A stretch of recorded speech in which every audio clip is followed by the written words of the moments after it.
Dear colleagues, dear partners and friends and participants of Regional Environmental Summit in Astana.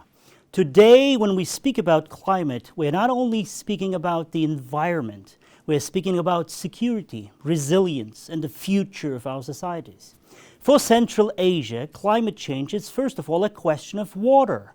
The region's mountain ecosystems, the so-called water towers, generate the majority of its water resources. According to various estimates, up to 80% of river flow in the region originates in these high mountainous areas. These directly affects agriculture, energy systems, and water supply for millions and millions of people in the region. Already, more than 60 million people in Central Asia depend on transboundary water resources, making their sustainable management a critical issue for regional stability. This is no longer only a scientific and research agenda. It is a matter of international cooperation and collaboration. This is where science diplomacy plays a crucial role. Science has become a universal language of cooperation. It helps to build trust where political tools are limited and enables joint collaborative solutions based on data, evidence, and shared knowledge. In this context, the academic community plays a central and pivotal role. Scientists today provide the evidence base. They develop predictive models and ensure that scientific knowledge is integrated into public policy and decision-making. But today, this is not enough. Climate processes are inherently transboundary, and the responses must be transboundary as well. Kazakhstan is actively promoting this approach through international scientific cooperation.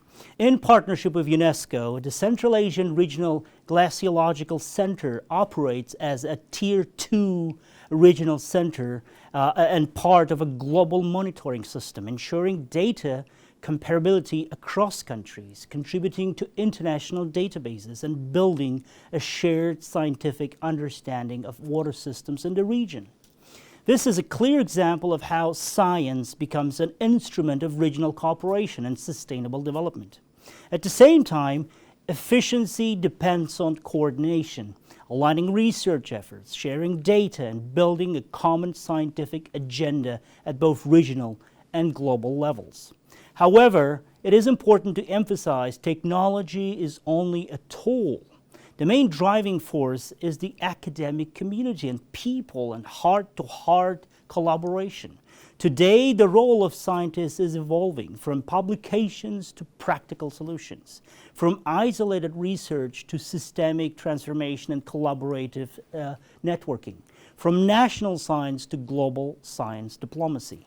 Universities and research centers are no longer only knowledge producers. They are active participants in international dialogue, shaping the global sustainability agenda.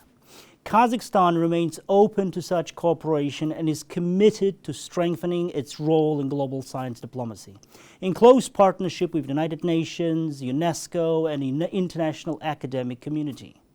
Because a sustainable future can only be achieved through the integration of science, technology, joint cooperated effort, and trust between nations. We would like to welcome all the participants of Regional Environmental Summit and joint solutions that will stem out of discussions we have today, my dear friends, will pave the way to better future for the wealth and prosperity of nations of the region. Thank you very much.